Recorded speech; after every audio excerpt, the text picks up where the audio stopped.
कि ये मेरे द्वारा इस दिन वृक्षारोपण हुआ है। देखिए ये कैसा चलता है और कैसा शहर का ये जो खूबसूरत एरिया है इसको कितना खूबसूरत बनाते हैं। हर व्यक्ति का जन्मदिन होता है, शादी की सालगिरह मनाते हैं। कम से कम गुलाब बाग में आकर एक पेड़ लगाने की आदत बना लो ना। इतना पुण्य भी करोगे तो हमारे आने वाली जो औलाद है ना वो हमको याद करेगी कि हमारे बाप दादा हमको क्या सौंप करके गए हैं। इतना सा प्रयास करो यार, तब जाकर के हम अपने शहर को सुंदर बना सकेंगे, तब अच्छा बना सकेंगे। मैं सोचता हूँ हम कमियां हैं जरूर बताइए, कमियों के बारे में बात करिए।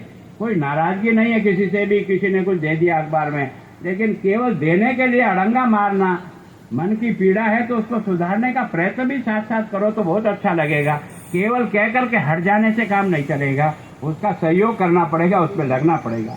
मैं सोचता हूँ महापौर जी आपकी टीम को और विशेष करके जिस कंपनी ने लिया है और जिन शर्तों पे लिया, बहुत कठोर शर्तें रखी है, सिद्धार्थ जी को धन्यवाद देता हूँ यार। पहली बार पढ़ा मैंने, यहाँ बैठ कर थोड़ा बहुत पढ़ा, जितना पढ़ सका। बहुत अच्छी सब प्रकार से जिस तरह बढ़ाया है। 26 लाख रुपया आपको हर साल देगा, हर साल 10% बढ़ाएगा। इसका मतलब 2,61,000 आपको हर साल बढ़ाना है। 5 साल में आपका 13 लाख रुपया अपने आप बढ़ जाएगा। जो 13-26 में दिया वो 39 लाख हो जाएगा। लेकिन हमारा खर्चा भी कम नहीं है। अभी जो टेंडर हमारा इसकी सफाई का और इसका हुआ ना, वो टेंडर 54 लाख रुपया सालाना खर्चा है। वो 54 लाख रुपया भी तो मुझे कहीं से निकालना पड़ेगा, क्योंकि पैसा तो जनता का ही है। मुझे इसका मेंटेन के लिए अपनी जेब का पैसा निकाल करके बार बार लगाना पड़े। एक बार तो लगा सकते हैं, पर बार बार लगाते ही चले जाए तो दूसरे पार्क वाले भी हमसे पूछते हैं कि फिर हमारे यहाँ क्यों नहीं लगाते हो, तो हमारे लिए दुविधा हो जाती है। और इसलिए इसमें से कुछ कमाओ और खर्च करो तो ज़्यादा ठीक रहेगा। तो मैं सोचता हूँ दोनों कामों को साथ में करिए। और इस कंपनी को भी है कि इसकी सुंदरता, आप यहाँ किसी को बसा मत देना। यहाँ अंदर रहने वाले आदमी, सिक्योरिटी के आदमी रहे वहाँ तक ठीक है, हमारा ये सुलभ है, इसका काम में ले लो। लेकिन ऐसा नहीं कि 10 आदमी आकर के यहीं पड़े रहे और यहीं रोटियां बनाए, यहीं खाए और घर बना ले। इसके लिए हम कभी अलाउ नहीं करेंगे, कभी भी अलाउ नहीं करेंगे। क्योंकि हमारी माताएं बहनें सवेरे 5 बजे और रात को किसी भी समय आते हैं। किस प्रकार का एलिमेंट यहाँ रहता है, कैसा नहीं रहता है, अगर उसकी सुरक्षा नहीं हो पाई तो हमारा सब करना बेकार हो जाएगा। इसलिए हमारी मंशा है कि हर व्यक्ति बहुत आनंद के साथ इस जगह का उपयोग भी करे और इसकी सुंदरता को बनाए रखे। नगर पालिका भी प्रयास करे। पैसे का कोई भगवान देता है, जब अच्छा सोच के करते हो तो कोई न कोई व्यवस्था करता है, निश्चित रूप से करेगा। मैं सोचता हूँ समय की अपनी सीमा है और आप सबको नाश्ते के लिए रोका, माफ़ी चाहता हूँ। लेकिन मैं सोचता हूँ कि कार्यक्रम की अपना भी एक डिसिप्लिन होता है। अगर बिना डिसिप्लिन के कार्यक्रम करके नहीं जाओ, हर व्यक्ति अपना एक पेड़ लगाएगा। आज तो हम कुछ ही पट्टियां बना पाए, और अगली बार जो इस बाग को रोज साफ करने में हो सकता है 10 जगह कचरा भी पड़ सकता है, 10 जगह थैलियां भी रह सकती है, पर उन्हीं थैलियों का फोटो खींच करके ये तो गंदा हो रहा है तो तू उठा ले। नहीं यार, क्या तकलीफ हो रही है, तू नहीं उठा सकता है क्या? तू भी तो इतनी मदद तो कर यार, खाली लिखने का काम क्यों करता है? 4 उठा के लिखे ना कि 4 मैंने उठाया पर 25 और पड़ी, हम उठाएंगे, कोई बात नहीं। लेकिन कुछ भी नहीं करना, तो ये कुछ स्वभाव बन गया कुछ लोगों का। मैं सोचता हूँ इस प्रकार का नेगेटिव सोच से कभी नहीं बने, इसको ठीक करिए। ये जो दोनों पार्क है ना, ये हमने विनोद जी को दिया है, वो अपना काम कर रहा है। ये आपको खेतान को दिया है, ऊपर जाकर के देखो 500 लोग एट ए टाइम बैठ करके अपनी मीटिंग कर सकते हैं। पूरा पत्थर जड़ा हुआ है और इतना अच्छा बढ़ जाएगा। और मैं सोचता हूँ उदयपुर में इतना बड़ा शिवलिंग कहीं नहीं है जो यहाँ पर ऊपर है, जिसकी पूजा नहीं होती है, जिसकी पूजा नहीं होती है। तो मैं सोचता के कारण से वो कबूतर भी हमको फलने और फूलने के लिए आशीर्वाद देके जाता है। हम गाय को चारा देते हैं, गाय को हम घूर देते हैं। हमारे यहाँ कुत्ते को रोटी देने का स्वभाव बनाया हमारे बाप दादाओं ने। कितनी गरीबी हो घर में, अगर रोटियां कम बनती होगी तो चलेगी, एक पहली रोटी कुत्ते को, दूसरी रोटी गाय को जाती है हर घर से। अब दुर्भाग्य से आपको कैसे बदलोगे?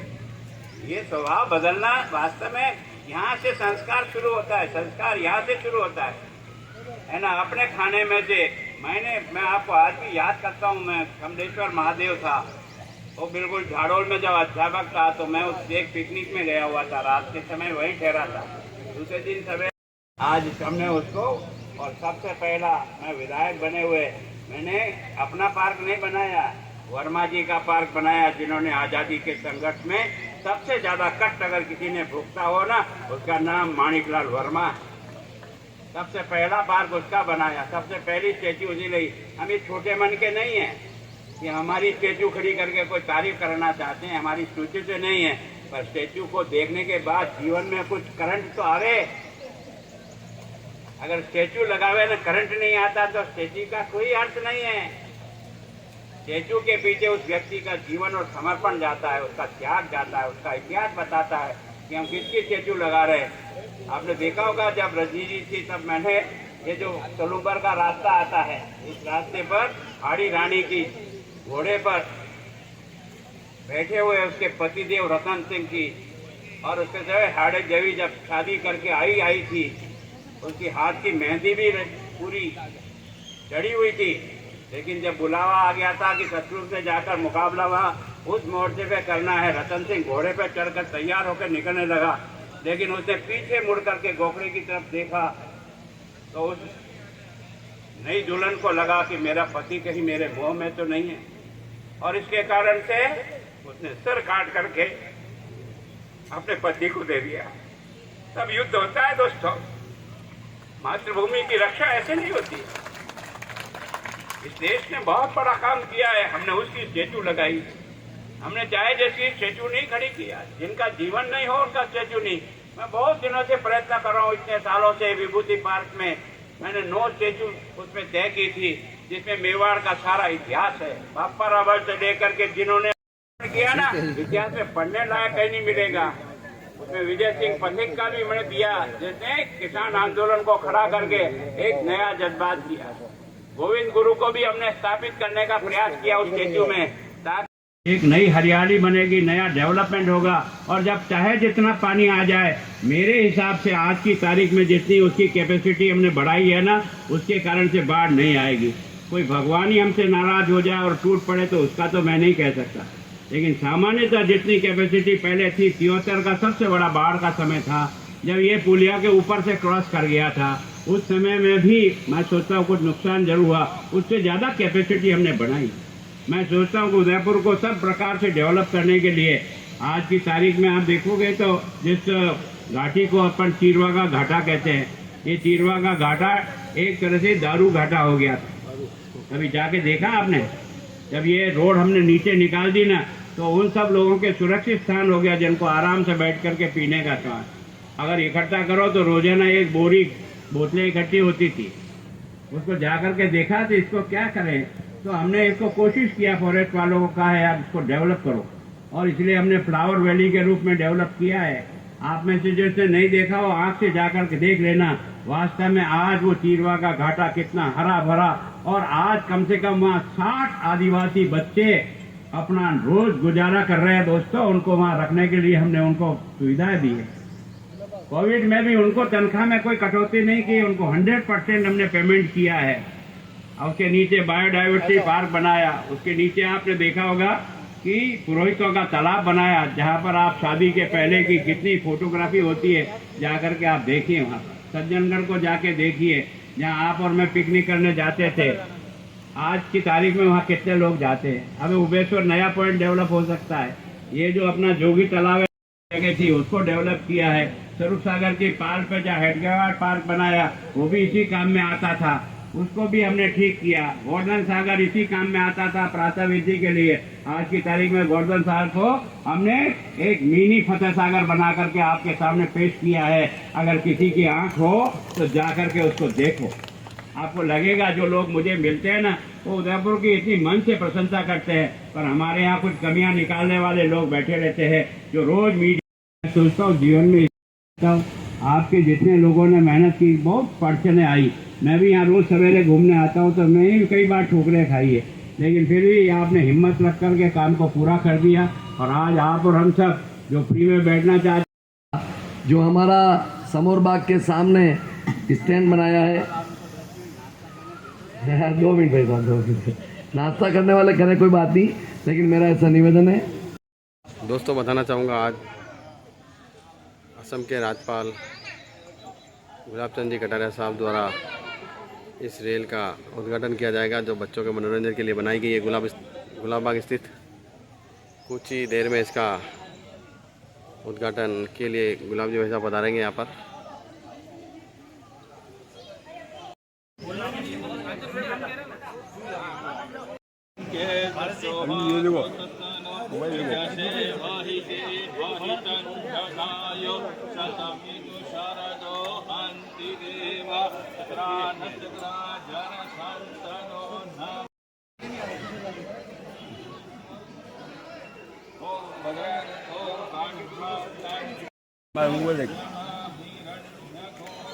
रेल हाल रही है।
थोड़ा आगे से पीछे आ जाए।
दोस्तों आप देख सकते हैं इस तरह से अभी ट्रेन की जो आज ये समारोह है, ये आगे ट्रेन आप देख सकते हैं।